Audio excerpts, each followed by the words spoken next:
Hello, movie lovers. Welcome home. My name is Amy Henserling, and you are listening to Watch This List. Today's a very special episode of my series, She Said, She Said, wherein it's all women all the time. And I have dear darling Kaylyn here, who is lovely and wonderful, and whose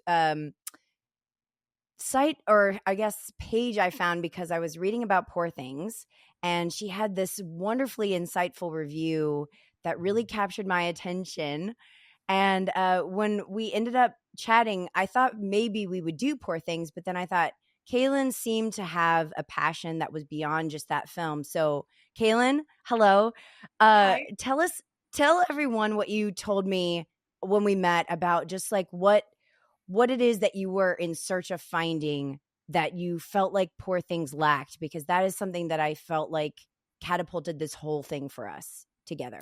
Right. Yeah. And thanks so much for reaching out to include me in this series. I watched a few other episodes and I just think it's so terrific. So I'm very honored to be here among the ranks of so many wonderful women. But Yes. yeah, for Poor Things, we chatted a little bit about it. And I think one of the two main things for me was trying to understand like the gap between my perspective on it and other women's perspectives on it because as we discussed, like I trust that people are going into it with with their heart in the right place, and we all share similar values and want to see that in our film. So where's that disconnect coming from?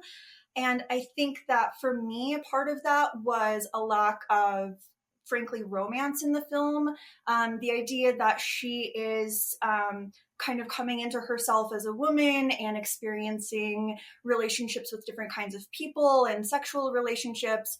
But in that, there's not really a sense of tenderness or intimacy or for me what I would relate to as being more feminine elements. I felt like that was lacking, and so I started thinking about where I could find that in other films, etc., and now we're here.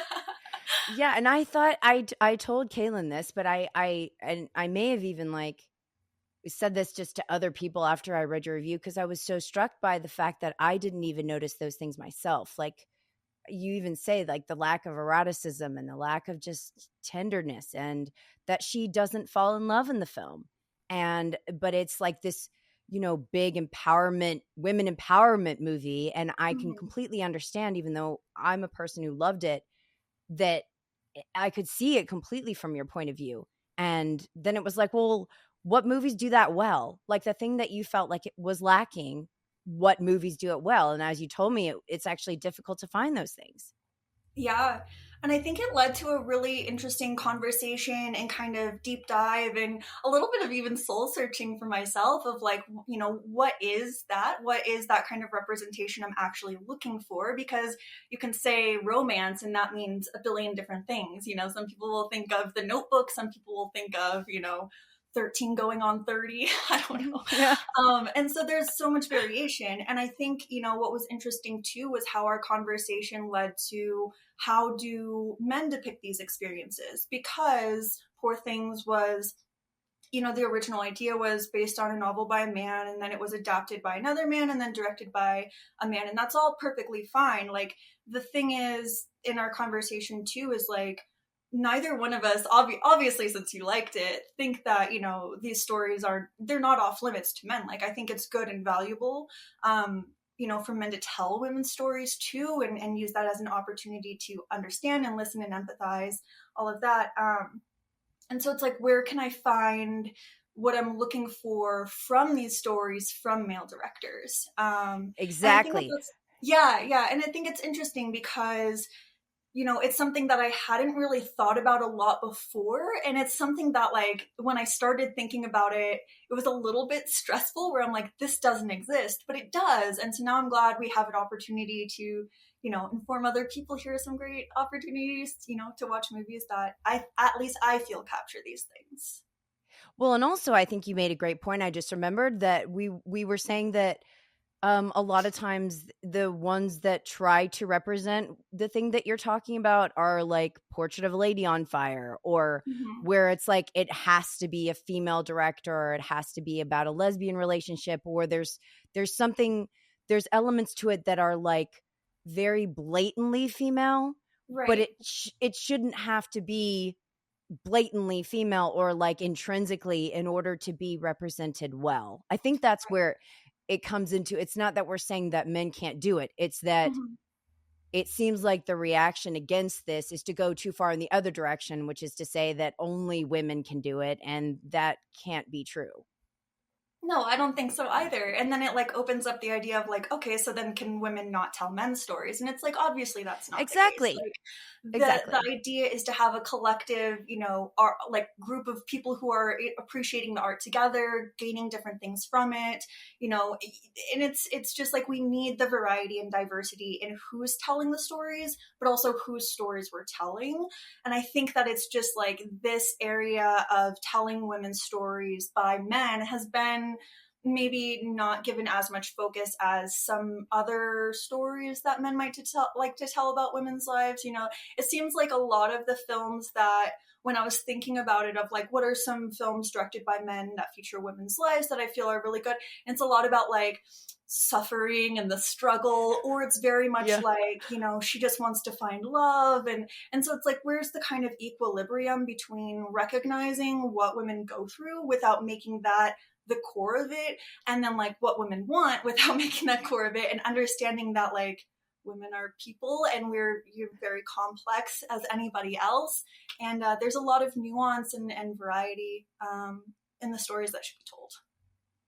Yeah, and I think you and I were landing on kind of the same idea, which is that we just want equality, Right. in terms of how a relationship is portrayed. Like I was talking about, I think the Carpenter film, Someone's Watching Me, where it's like it's refreshing because the man treats her with respect and as though Hmm. they're on the same exact playing field, instead of her being like a damsel in distress. Like you said, that there doesn't have to be like this trauma or this need for rescuing in order for there to be a love story, or Right. like, an illness or something that creates an inherent imbalance and Yeah. then is trying to restore it.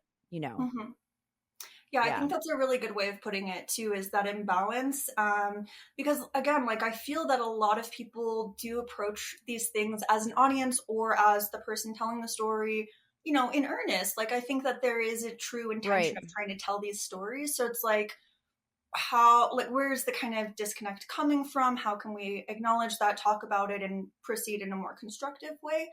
So that's kind of where I'm at. Like I don't want to be like that's bad, or like you can't appreciate that kind of, and it's not that way at all. It's just like what can, like, yes, and like that can be good Right. and we can have more. So yeah.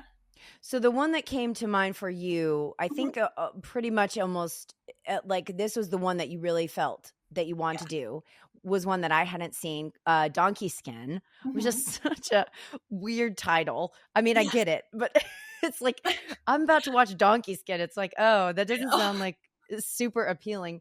Um, but it is a French film, by Hmm. Jacques Demy, and tell everyone why you picked it, but then also a little bit of what's about, because I doubt that many people have seen it.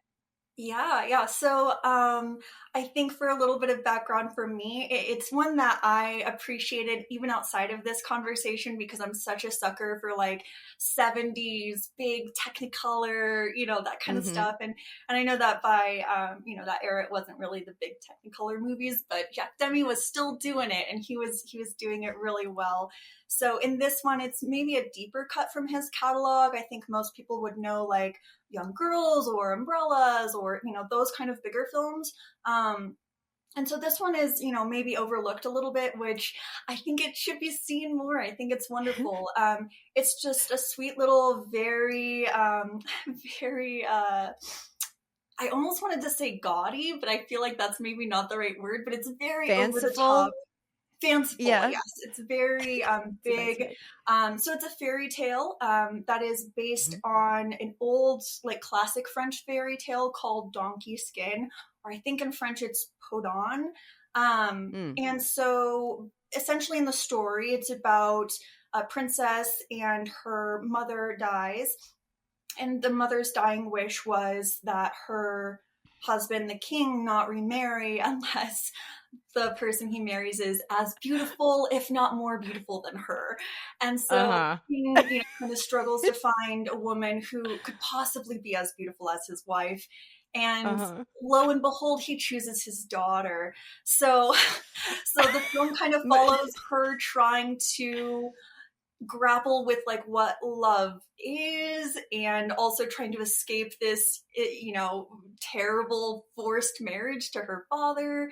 And so we kind of follow her. So it's a fairy tale, but it kind of turns a lot of the classical fairy tale ideas around, and then in Demi's hands he even takes it a little bit further and kind of expands on the story. So I think like in the classical fairy tale, some elements are a little bit different, and he kind of modernizes it a bit at the time, to be even more feminist. So yeah, that's just a little bit about it. So just big Technicolor 70s fantasy fairy tale, that is also kind of critical of fairy tales at the same time. So I think it's really interesting.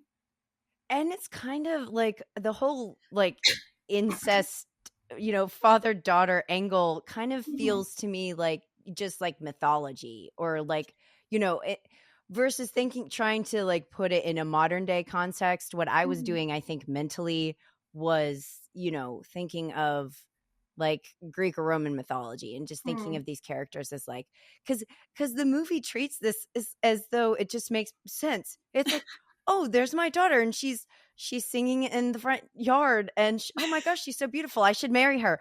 And that's kind of the extent to which the moral, like, there's no quandary here, Mm-hmm. um and so you're kind of thrown off the first half almost, because you're just like, why is no one saying that this is like very strange? um but putting that aside, I think that you're right. It is a very feminist view, because I think it's the main character and the fairy godmother. I would say just their energy is just so infused. And you told me that this was like inspiration for like the Love Witch and things like that. Mm-hmm. Can you elaborate on why you feel like what you feel like those movies are saying, like in terms of their symmetry? Yeah, definitely. So I'll answer that by circling back a little bit to like the idea of like why her father chooses her. I know I said it kind of Uh huh. comically in my summary. Um, but for me, I feel like it is the idea of like basically the worst arranged marriage possible. And so it's kind of like, how can we take that idea and be like, because at that time, of course, it was you don't get to choose who you marry. And so it's like, how can we take that to the extreme? You have to marry your father. But I think at the same Mm. time, that's really interesting because it basically sets up the whole core of the film for me at least, which is dealing with beauty standards to the point where we see her father looking through portraits of other princesses he could marry, and he's like, she's too ugly, Mm. she's too ugly. And it Good doesn't point. actually, like, nothing matters to him except for the beauty. And we know that it's like because his queen was like, nobody more beautiful than me. But like, it's still kind of this idea of that, like, beauty trumps all. And so even for Mm. the idea of marrying his own daughter, it's not strange to him because it's about the beauty. It's about the fact that she meets the beauty standards. And so, in every other regard, it's kind of insignificant. She's essentially just a token to sit on the throne, to kind of like fill this gap. And so I think that that's really interesting. And so then the thing of like the donkey skin is her being able to escape the beauty standard in order to pursue her own life. And so I Mm. feel like the way that relates to Love Witch is not only in stylistically, like the way that the sets and everything are so big and over the top, and the way that it is Yeah. kind of like cheeky, edgy, not edgy Uh-huh. feminism, but kind of like Subversive. feminism kind of thing. Yeah. And I feel like that relates to the Love Witch because it's very much like acknowledging in the Love Witch the main character is trying to embody these standards of what it means to be a woman to the extent that no man will ever be able to leave her because she's a perfect woman. And so it's kind of like the same thing of like, you like, how do you kind of buck these standards and be your own person and have that be enough in a world that will only see you as your face, as how you present yourself, and not for who you are. And so I think that it's kind of a similar, obviously Love Witch is very different, but I would say that those are some similar through lines. So, do you think that, because it's kind of difficult to have that be the point of the movie as it pertains to her father, but then the guy she ends up with also chooses her because of her beauty. Like, Hmm. it's almost like, because he's basically confirming what you're saying, which is Hmm. that she's only desired because she's beautiful and how she looks. Like, I felt like it would have been one thing if he had fallen in love with her in the donkey skin, but he doesn't. Hmm. When he first sees her in her cottage, she's completely beautiful and she's completely herself. So I thought Hmm. that was a little bit of strange messaging Yeah. to me, because it seems like they're saying that all men are going to do this.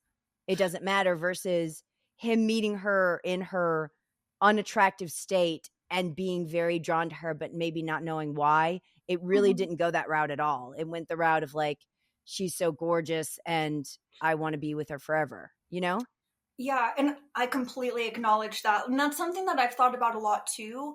One thing with that scene, well, a couple of things. So he only sees her that one time actually before the scene where he marries her basically because it's a Right. fairy tale, of course.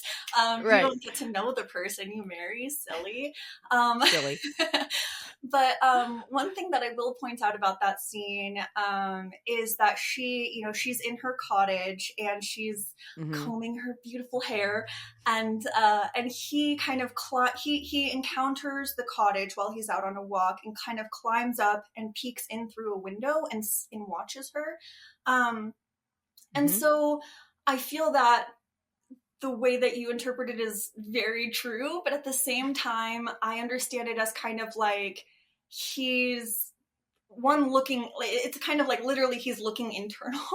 So there's that element of it, but at the same Okay. time there is the moment where she's looking in the mirror to admire herself but then turns the mirror and sees him.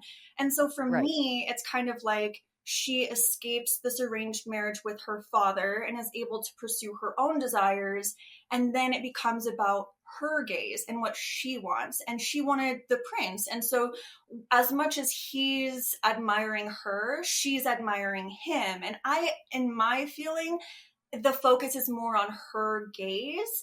We do see the prince some and stuff, but it seems that she's kind of instigating things more, maybe.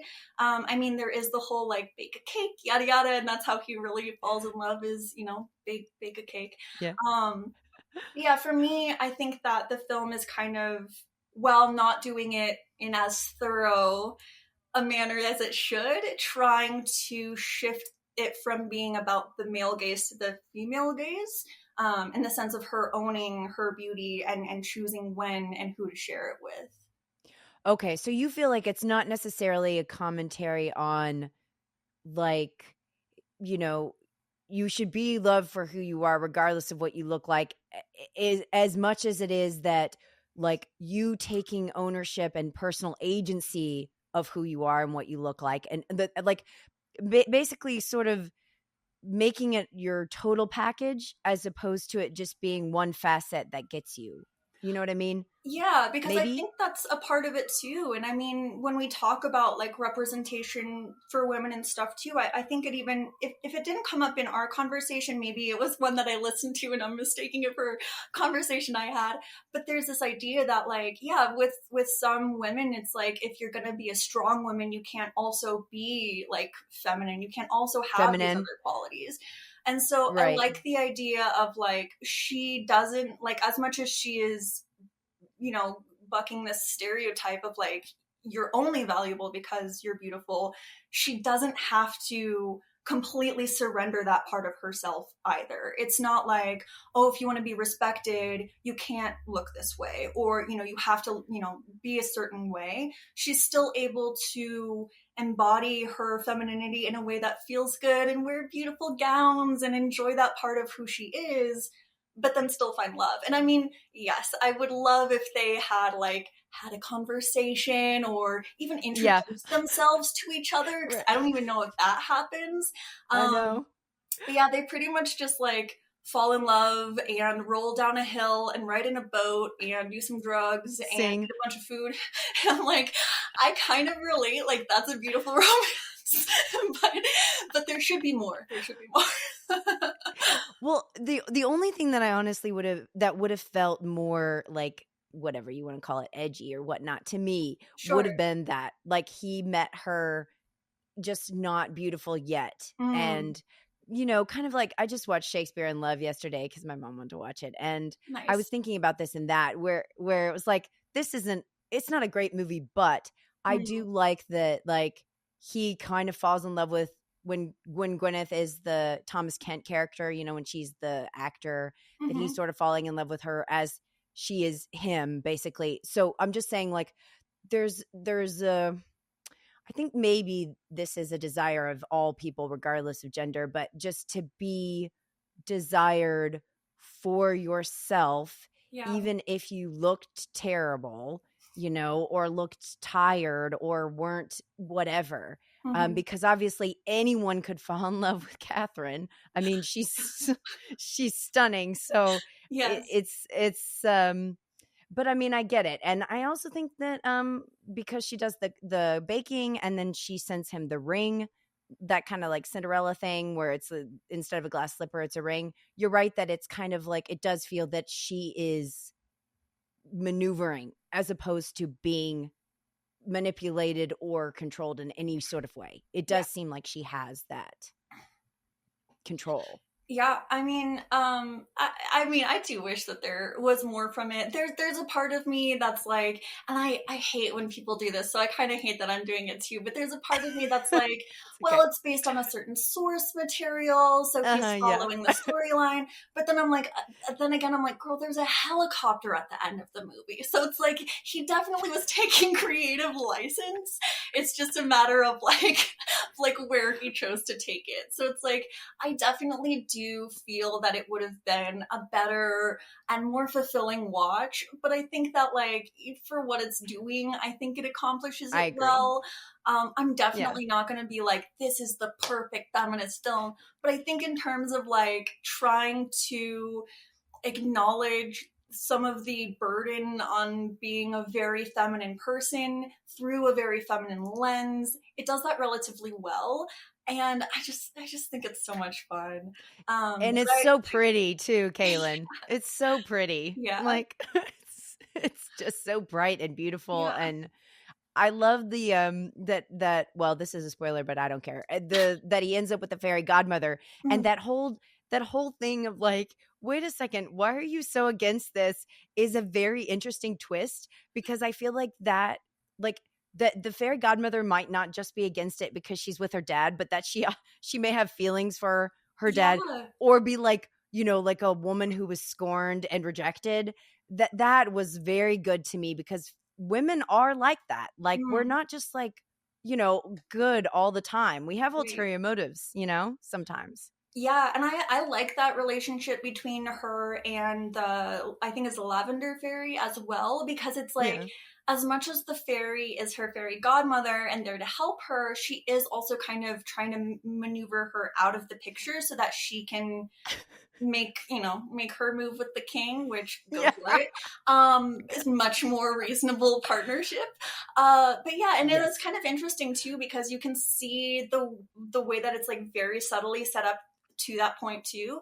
Like when her dad is first reading her love poems and stuff, he's like, oh, I got this from the fairy godmother, and we find out that she's been like giving him things from the future, such as the helicopter.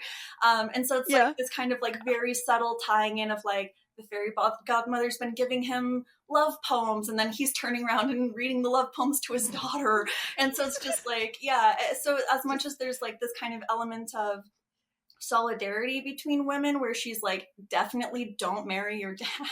Let me get you out of here. There's also the element of like, once you're out of here, I'm gonna make my move. So yeah, it's I'm kind of going in. interesting. Yeah. It is very interesting. I really liked that twist because Yeah. it's deepening the characters in a way that is unexpected, and I felt like it was even like when she gets to the prince's kingdom and there's that lady who just like keeps spitting frogs.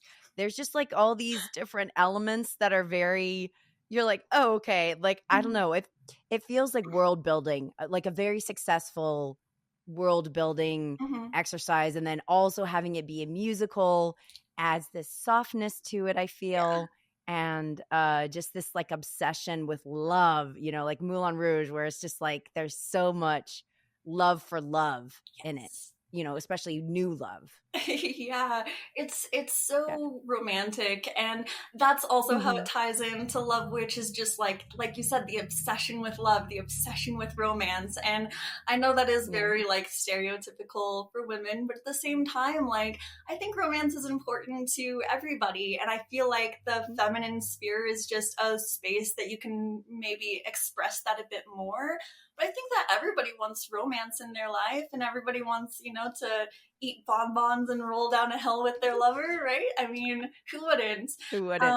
So I feel like it's good to have that space. And I mean, I'm not even somebody who likes musicals that much, but every time I watch this one, it just makes me smile so much. Like the cake making scene where she's making a cake with herself, like in duet, Right. it's so charming.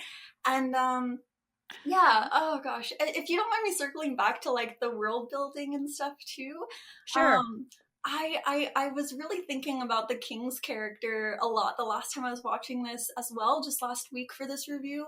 And I was thinking about like how he's not really made out to be a bad guy. Like he's not a villain in the character necessarily, even though he's kind of like the problem. He's like the core problem here. But at the same time, like you see the way that he's kind of been nudged into this. And so I think that that's a really Hmm. interesting element of the commentary as well, where like he's not initially the one who looks out the window and is like, "Oh, my daughter, she's so beautiful." Like Right. he's Good given point. her portrait by one of Hmm. his counselors, advisors, something, and they're like, "Have you thought about this girl?" And he's like, "Who is she?" Like, you don't even Who is recognize she? your own daughter. But anyway, so it's like this Good kind of grief. idea, and then he actually has a hesitation originally and goes to one of his other counselors and is like, what, like, should I do this? Will my daughter even love me? And he's like, every daughter loves her father. You're fine. Right. And all of the counselors too are like, oh, your majesty, it's not good for you to be alone. You need to find a wife. And they really kind of encourage and incentivize him to marry his daughter, even against his own hesitations.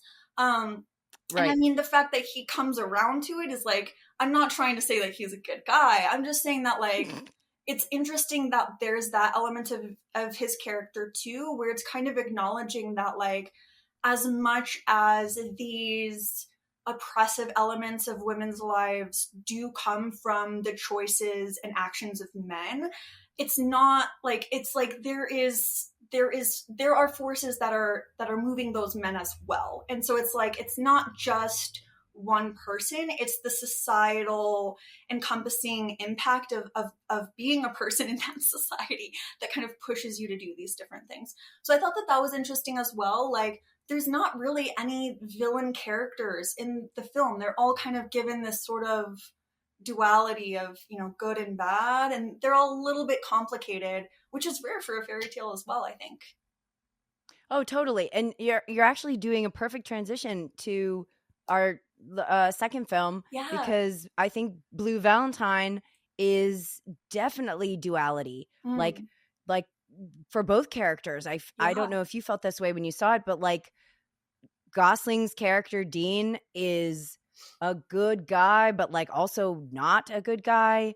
Like there's you can see glimpses where both of them are in a lot of pain and they're compensating the best way they can, but there is this sense of like best self is at war against worst self. And Right. I feel like that movie is really highlighting the fact that we kind of get to a point where we have to pick a side, Yeah, I think like that's a eventually. great point. Like there's so much tension between them, and it's like it's so difficult because as I was watching it, I understood, like, it sets up their stories and their characters so well, so that even when they're making choices that are harming each other, you're like, I understand though where you're coming from. Like I feel this and it resonates with me, especially with Cindy's Right. character. Like, so many of the things she goes through, I'm like, I understand. Like, even if I haven't lived that directly, I know the feeling.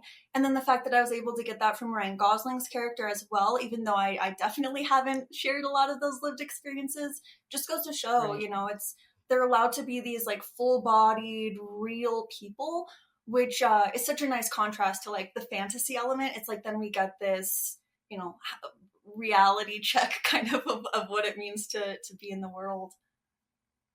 Yeah, when Kaylin had first mentioned this to me about Donkey Skin, I thought of like a woman under the influence as being a good pairing, because you were talking to me about Demi and Varda and Mm, how he was influenced in a good way by her and her sort of, energy and thoughts going into this film. But then I thought, oh, like Cassavetes with Rollins, they were just such a power team, as far as I feel like him being able to expand his understanding and empathy. But then I thought of Blue Valentine just because I thought that, and you hadn't seen it yet, but I feel like Cindy, especially, you can just feel the authenticity of that character despite it being a male director, mm. which is what we were talking about, that like, how do you portray this relationship without it being female driven? Yeah, and excuse me, I'm sorry. And the fact that she, like, again, I kind of mentioned this before, but that like she's able to be this complex person without sacrificing like her womanhood. Like, she's still very much like, we see that she's like this, very free, outgoing, lovable person, that people really want to be around. And she has like these kind of feminine elements to her and everything. And she does kind of end up having a lot of lived experiences, like having a baby and getting married and all these things. So it's like she kind of is embodying a lot of the like traditional elements of being a woman, but then also is like very much her own person outside of that. And we see, like, I feel like it's just what I'm trying to say is like it's a really good glimpse of like, yes, you can be all of these things and still be a more complex person. Like, yes, you can be this kind of person and express yourself this way, but that's not all that you are. And I think that it does a really good job of expressing that. I kind of lost my train of thought, to be honest. I'm so sorry. But yeah, No, Michelle but Williams is such a I think you're knockout right. in this too.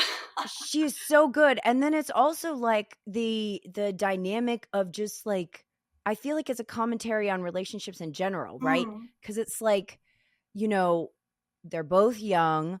She has a surprise pregnancy. It's with someone that she does not care about, who's a total jerk. She meets very abusive Ryan's person. character. Yeah. Oh yeah. Who, and I mean, her father, like, her experiences of her parents was an abusive situation. And then she meets Ryan, who seems to be like, this knight in shining armor, even though he clearly does not have like a secure career path and is kind of a child himself. But, she just feels that that's what she has to do. And I felt like that is also just a very relatable experience, um, for it to be just particularly in the female way. Not that everybody doesn't relate to this, but just like how you can feel like if you don't go with a certain guy or a certain type of guy at a certain point in your life, Mm-hmm. that like you can't make it on your own, or that you need help, and like this is better than that sort of thing, instead of it being like a good match. Right. um that's a very resonating thing to witness. And obviously you can see how it can deteriorate, because the motive at the beginning is not because we're compatible, because we have the same vision, because we share the same interests. There's nothing like that here. It's just Yeah. like, again, you're very pretty. You must be crazy because you're so pretty. We're getting back to that thing, right? And Yeah.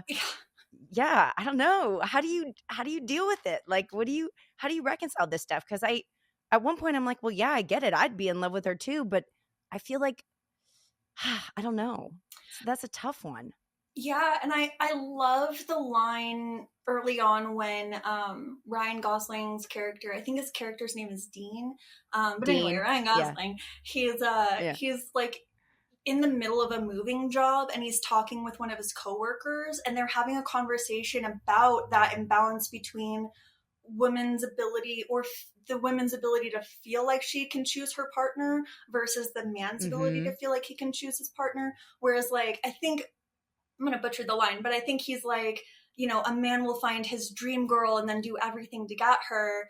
And the woman will like eventually settle or something like that, where it's just like the idea Right. of like being able to pursue your own desire as a woman, especially your romantic desire, is kind of like you have like a very limited time frame for that maybe, and you have to be very lucky, and you have to be, you have to kind of it feels like there's like all these different pressures on you. If you want to like have a fulfilling love as a woman, you have to like be all these different kinds of things or find the certain kind of person.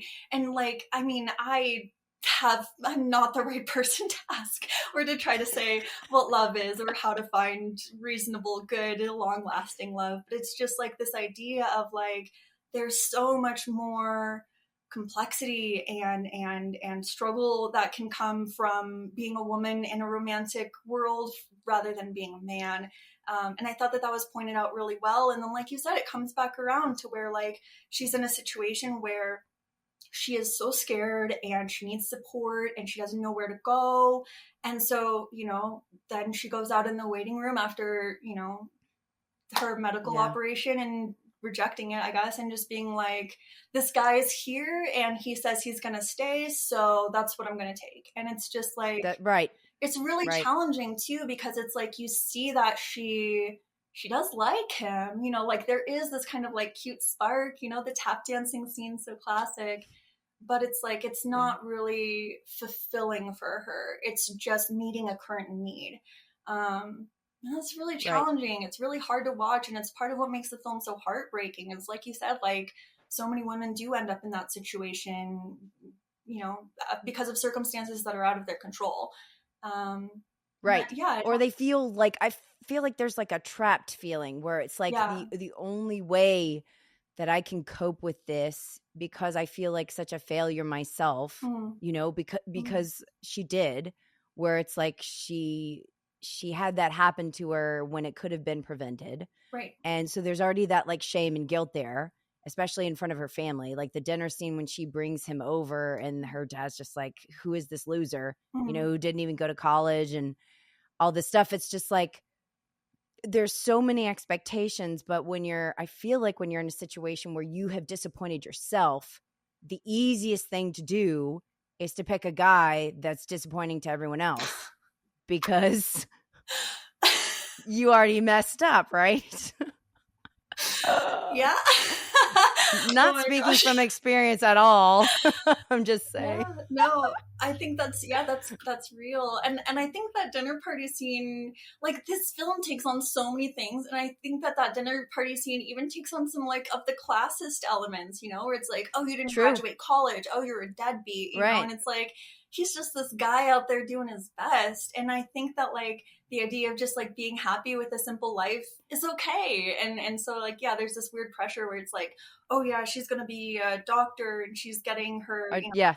and then there's like that tragic element too where you see like all of her potential in the way that she's held back by all of these things. And Yep. yeah, and so she kind of goes with somebody who she thinks will be able to support her, and she still tries to pursue her dream, but to what extent she's able to is, really sad. Well, and in the scene where they're talking and she's like, "Don't you want to do something?" Like Mm, mm, like you just said potential, like she says, "Don't you feel the need to do anything? You're so good at all these things." And he's like, "I just want to be a dad and I mm, just want to like drink in the morning and go to work and come home and be with you and Frankie and that's it." And yeah. so this is what I'm talking about though, where it's like instead of figuring things out on the front end, we just instinctively or can go into situations that just seem to fix the lonely problem. Like, I don't Mm. want to do this alone, but it had nothing to do with their not even, I don't even know. I wouldn't even say it's not because they're equal. It's just that they're misaligned. Right. There's like a compatibility in what they want from their lives. And I mean, Right. I Right. that conversation like really hit for me because I've had that kind of conversation with partners too and been so frustrated where it's like you are so creative, you're so smart, you have so much to offer, like why don't you want to do this? And it can be Right. very frustrating when you're somebody who is ambitious to be like, why don't you feel the same way? And then that feeling of being very misunderstood where like clearly this is something that she's been working on for her whole life. And so in his lack of ambition, he's not only invalidating her or him, but he's also invalidating her because he's not understanding the feeling of ambition and of wanting more. And I also think that that relationship is really interesting because it kind of flips gender norms if you're looking at it that way too, where like Good point. typically you would think that like or typically it would be conveyed that the woman would be the one who's content to be at home and rearing the child and everything. And now it's flipped to where like the man is doing that and then she's trying to be a career person and doing all of these things. And so there's the tension there. And so I thought that was a really interesting way of not only like highlighting the fact that like these gender norms like don't actually apply in real life, but the way that, you know, if you flip them, it highlights the kind of discrepancies between each position and the fact that there is an imbalance there, you know, like that it needs to be shared, cooperative, you know, like you need to be able to pursue yourself and also be at home and encourage the other person and also be stable for them. And so yeah, there's a misalignment, like you said, and kind of a lack of compatibility in what they want and need from each other and also their desires. And yeah, so I think the flipping Yep. up the gender roles is a really interesting way to highlight that as well. And two, the fact that like she thinks that she is getting like the promotion and the attention because she's good at her job. No. And then it's that like her boss wants to sleep with her Mm, and she's like, "I thought that you liked me because I was good at my job." Like to me actually that part is like the most you know, cuz you're just like, "Oh my gosh, again." Like, you know, I think her grandmother has a line with her. Like I love the scenes with the grandmother because the grandmother is basically trying to say you want somebody who thinks that you're worthwhile and who mm, really values you. And so it's that same, that's where I saw the parallel with Donkey Skin, where it was like this same exasperation of like, do you really only like me because you're attracted to me? Like, do you really only like my value to you is literally just because you know what I mean? yeah. And it feels that way a bit here, even though Dean would probably argue with that. But like, what else could he like about her? Because they don't Right. have anything in common. That's such a good Like, what point. else could it be? Exactly. You know, Yeah. he's like love at first sight, and it's like literally sight. Like there's nothing else. It's not love at first greeting, love at first handshake. Right. Yeah, and Right. like the one-sidedness, and he creates this whole character about her and this whole fantasy about her, and it's just because of her appearance. And he's like, she's my dream girl, she's everything I could ever want and need, and it's just like because of the way she looks. And yeah, I think that's really interesting. And it makes you wonder like if they ever did kind of get past that because you don't really see like they talk about their lives and their kid and stuff, but you don't really see that they've bonded in any significant way, really. Like their lives seem very Right. different, even though they're together. And their communication is always very jagged. And from the very beginning, you see how kind of how much they misunderstand each other. So like for example, the dog goes missing and instead of being like it was Mhm. her dog too, she must also be sad. He's like, I can't believe you left the gate open. And so they're at the recital and he's pushing her to make her cry. And it's just like what, you know, it's, yeah, so it's like this misunderstanding, and there's kind of this like animosity or tension buried within it all too, that comes from this fracture in their relationship. And so it's like by the time Yep. we get into the film, it's like it's kind of like their worlds are dividing and they have like a foot on each side, and it's like how long can you make it last before you have to jump to one or the other. And yeah, it's gosh, I feel like I'm gonna start rambling, but yeah, I just think it's No, it's hard, and I think the part where she says, like, when he's, like, in the office mm, and she's like, "There's nothing here for you," like, right, I have nothing for you, like, I can't stand you. It's like what you just said, it's that animosity. Like, where when something, like, actually gets to, like, contempt level, right, that you just can't save it anymore, and it's really there was something someone said where it was like, that the movie didn't show, like, where it all went wrong, or didn't do a good job of showing where it went wrong, but I think it's more just like, how did anything go right? right. Like, I'm amazed that, like, they had any good moments, considering that they started off as being they were very immature, they didn't know themselves, and they didn't make a wise decision, and so then all of these things, I mean, he was a good dad, but I think he was a good dad because he was a kid, Mm, like, with the kid. right. Like, the kid liked him because he was like, eat your cereal off the table, like we're eating like leopards or whatever, and it's like he's fun, Yeah. but Yeah. she's like, And it's interesting, that element of it too, where like we see from the fact that her first reaction to the accidental pregnancy was to get an abortion, that like she like the having a family wasn't really in her plans. And then like you said, he is very childish, and so like not only does she end up becoming a mother, she kind of ends up becoming a mother to both of them.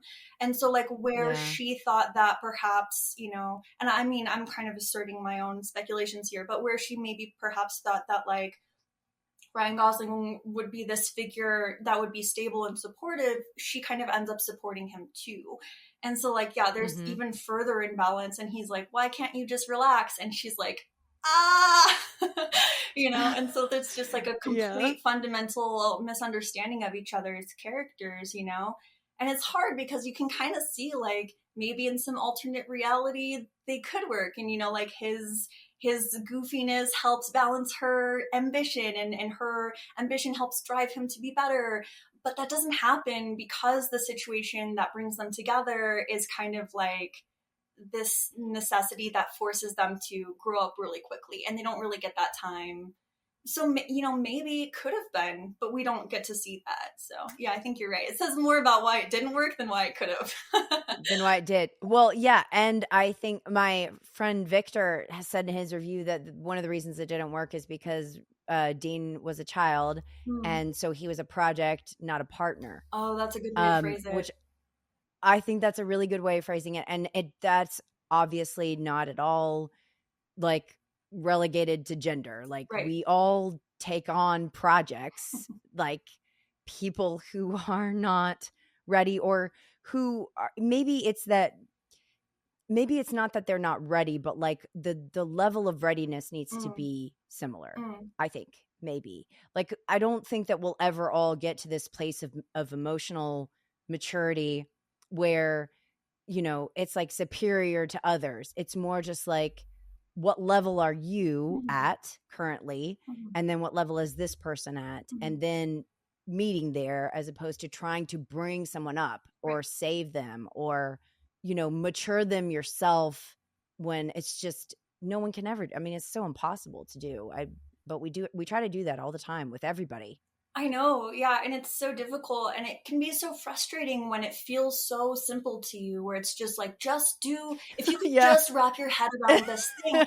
And the thing with that too is like, I've had those moments. I have sisters and stuff too, and there have been times where they've come to me with things, and I'm like, if you could just understand this very simple thing. But then at the same time, I reflect back on it, and I'm like, girl, it took you like 6 years to learn that. And so it's like, you have to understand Right. that not only is it like the context in which you learn the relationship, but the context of who you are and how you learn. And like that, sometimes things take time. Like, it's a constant process. And so Yeah, and rather than taking on somebody as a project of like, I'm gonna fix you, you're gonna be as Yeah. cool as me one day, just kind of like approaching it with empathy where it's like, I see you're in this position, I've been there before, and being supportive rather than like taskmaster. And I think that that's kind of, interesting and yeah, there's a lot of conversation and kind of grappling with levels of maturity in the film too, like even when you mentioned her father and like how he's supposed to be this like patriarchal figure, but like he's very deeply troubled and like never figured his stuff out, Yes. and the way that he lashes that out. So it's like even this character who is, I think, no, the grandmother is like, I think the older character, but like he's one of the older characters, and so you would assume that he would have this kind of maturity and be able to guide his daughter. He can't.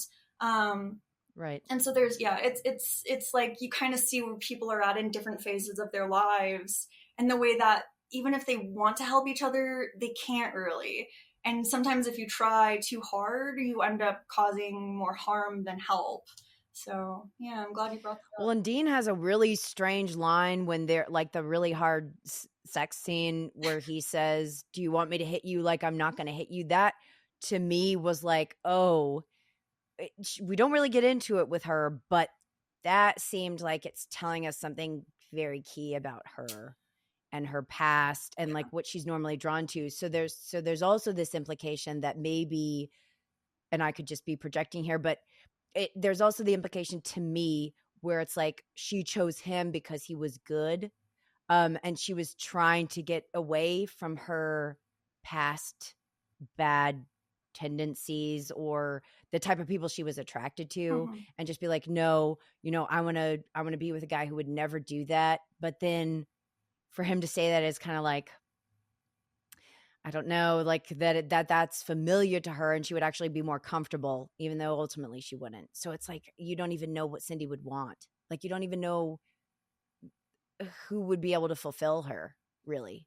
Right, that scene was very difficult for me to watch, like very difficult, because Yeah, I think especially as a woman watching that scene, regard, like, I mean, I've had very bad partners and things, but it's just like, even setting that aside, like the feeling of like, I'm trying to think of how to phrase this, but it's just like, even if you love somebody and she said no to him over and over, she does not want to have sex, she does not feel this and clearly. stuff, but he's not giving Right. up, and so eventually she's just like, fine, like she just kind of Okay. checks out, and that's when he gets aggressive. He's like, what do you want me to, like, assault you, and what do you want me to hit you, and she's like Right. crying, and he doesn't understand that she just doesn't want to have sex with him. And it's just like, and then there's even the part where it's like, how much rejection can a man take, and it's like he's so fundamentally misunderstanding the situation from before they even got Right. there, where she's like, I don't want to do this, I don't want to do this, and he keeps pushing. And it's hard because you can see where he's like, she's stressed out, she just needs to live, lighten up, get a little drunk, relax. And so it's like you can kind of see where he's coming from, but he refuses to acknowledge her in the situation at any point. Like, it's about what he thinks she needs rather than what she needs, down to the sex scene where it's Right. like, oh, she just needs to get laid and then she'll feel better. And she's like, that is absolutely not what I need. So, yeah, that scene actually made me cry because it reminded me of experiences that I've had. And also just that feeling of like, he's not going to listen, he doesn't care. And so I just kind of need to get through this. And it's a terrible, terrible situation and feeling to be Terrible. in. Yeah. Well, and also it makes you want to say, like, I am perfectly capable of expressing what I need. Like, if I wanted to do this, I Right. would tell you. Right. Like, there's no the confusing thing is, and I know that this is true, obviously, because I've had experiences like you're saying, Mm. where it's like, how can you act like you know what I need or what I want when I am not only telling you the opposite, but if I did want what you're suggesting, I would tell you Right. and you would know. So it has nothing. So the point is that that's absurd, right? It's that's what he wanted to do. Exactly. It has nothing to do with like, maybe he told himself that, you Mm. know, like I'm doing you a favor because I love you and this is what you need. Yeah. And to his credit, I mean, I guess he stopped because he was like, I don't want to do it this way. But it's still about But at the same him. time, it's just Yeah. right. Yes. And it's about like whatever, he couldn't get that satisfaction because it messed him up psychologically. Right. So, I mean, that's a good point too of both movies where it's like when you try to take away people's autonomy and you try to take away their choice, there is no love there. Right. Period. Like there is none. So the guy who's doing that in both of these instances, while also saying, I love my daughter and I love you, Cindy, you're the love of my life. Well, it's impossible for those two things to coexist. And on that And you can point, feel that. huh? And you can feel that Yeah, in the movie. Like you feel so uncomfortable. absolutely. And on that point, I mean, this was my first time watching Blue Valentine, and I would want to rewatch this to make 100% sure. But in my memory, the only man who ever listens to Cindy when she says no is the doctor who where she was in the middle of the procedure and she's like, I can't do it, and he's like, okay. That is the only time that I can remember in the film where Cindy says, I don't want this, or no, and somebody listens. Like, I think about the scene too where like she's like breaking down, and Dean is going to hug her and she's like, no, no, no, no, no, and he hugs her anyway, and you can just feel her Right. like closing in on herself because she doesn't want it. And I feel like that encapsulates so much of the film too, is like she doesn't want any of this, but she keeps being like, it keeps taking her in. So I thought that that was like a really, for me, like a kind of powerful thing to realize too, where it's just like, as much as everybody's like, oh, Cindy's beautiful, it's all about Cindy, it's like not at all ever really, you know? It's really challenging. Yeah. And I mean, you're reminding me of like, I feel a little teary eyed. Like when one movie I love so much is Magic Mike I XXL love that movie because, too. okay, of course you do. So in that movie, the men listen to women Mm-hmm. and it feels radical. Like Oh my god. they like they like pay attention to them, but also like when women speak, they are like attentive, Mm-hmm. like and like don't talk over them. And I mean, that movie was so it affected me so deeply, and I thought like, why am I so affected by this? This is kind of a silly movie, but it's because that's so rare, Mm. even though it's like common courtesy. But when you I mean, I don't know if this is your experience, but most of the time I assume that no one is going to hear me. And so it's like you're kind of always having to advocate for yourself. Mm. Um and just assume that someone isn't going to care in the way that you need. Whereas I don't know that men would say that they feel that on just like a regular person to person basis. And Yeah. it's just kind of it sucks. It's sad not to see great examples of like that kind of attention. Yeah, I mean, I think it's so true. I mean, I can very much relate to that. And I think that it's a very relatable experience for a lot of women. I mean, something that comes to mind is even just, what was it, like a year or two ago, the film Women Talking, and like the idea of a film about women talking is like, oh my God, it's radical. And it's just like this Yeah. kind of thing of like, oh, wow, the idea of just like sitting and hearing what a woman has to say. And really listening and internalizing and trying to understand and empathize and all of those things. It's just like it is sometimes a hard fought battle to find spaces that are validating and understanding. It's really challenging, and I mean, I feel very lucky to have found some of those spaces. But more often than not, the times when I feel that I'm really able to fully express myself and be taken seriously are formats like this, to be honest. Like, I have been Right. in desperate need of this kind of validation, especially in the film world. I don't know if this is your experience too, but like, especially as a woman who loves film, and film is a very male dominated film field, to go in and be like, this is my perspective, this is what I feel, and have people be like, no, you're misunderstanding, or I don't think you quite get it, or things like that. It's Right. just very like, I don't even know if men realize the way that they invalidate women all the time that way. Excuse me. Right, Um, or it's yeah, almost like you have to have a guy with you there yes, in order to get your point across, or like have I've had this situation happen multiple times where I feel like if a guy is with me making my points or backing me up, the yeah, odds of me being better heard are substantially increased. And maybe it like you said just a second ago where you were like, I don't think that men maybe are conscious of that. Um, and other women, to be fair. true, true. So it's probably a cultural thing at this point where it's just like we're used to certain settings being perceived as like not in charge Mm, or not on the same level to be taken as seriously, or right. I don't know, seen as like less rational.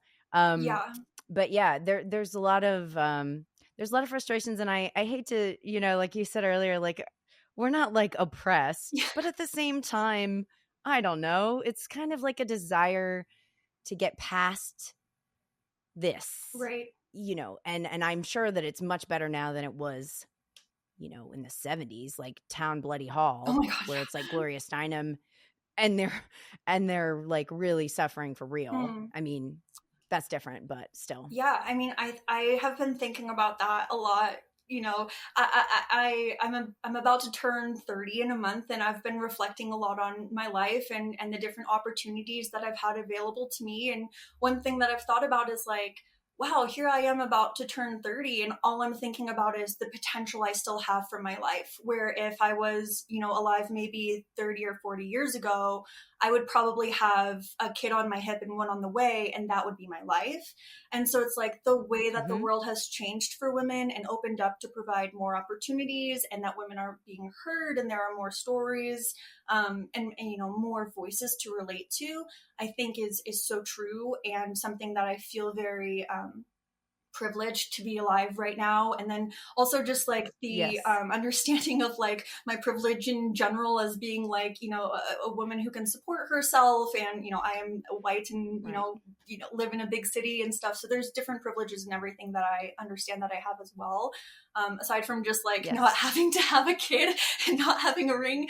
But yeah, it's like as much as that is true, as much as you and I are not oppressed, there is still so much progress to be made in validation, in having a diversity of women's stories, because I feel like right now a lot of the conversation I've been encountering has been like, this is what women aren't, and it's more like, okay, then what can women be? And I think like the idea B. of women in the abstract of like, okay, so you're not a mother, so then what else can you be? And I feel like right now it's more just like, women aren't mothers, women aren't in the kitchen, women don't have to have babies, and it's like, that's true.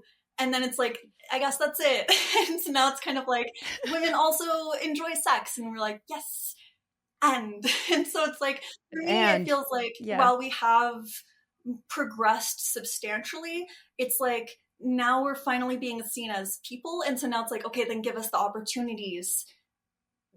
I feel like there's still a struggle for the same space. We're not trapped, but we're still not given the same space. And so, I hope that my niece, who's 7, by the time she's my age, has even more potential and opportunity and hope for herself. You know what I mean? Yep. Yeah. I completely agree, Kaylin. What a wonderful conversation. I feel very excited to share this with everyone. I hope that everybody feels at least validated from Kaylin and I's experiences. I know that like we need each other Mm, really, and as much as I love guys and so much of my friends are guys, it is nice to be able to talk like this mm, and to feel like, okay, we see each other and we're trying to operate in the same space and thrive and be confident, and because at the end of the day it all comes from that, right? It's this awareness of self-worth and making sure you're heard. It, yeah. like if you're not listened to, making sure that you are, Mm, and just not accepting those things. And there's a lot that we're expected to do. I hate to echo, the Barbie speech, but there's a lot for us to do, Yeah. and it's a privilege as well as a challenge. So Yes, yes. yeah. Yeah, I mean, I appreciate the feeling of solidarity and sharing this conversation with another woman and then sending it out into the world. And I hope that other people can feel encouraged and validated. And hopefully, we shared some new ideas. And yeah, I always love having these conversations. So if you or anybody is interested in talking more, I'm always open. Kaylyn is open. Follow her, please. Thank you, Kaylyn. Thank you. And we'll see you at the movies.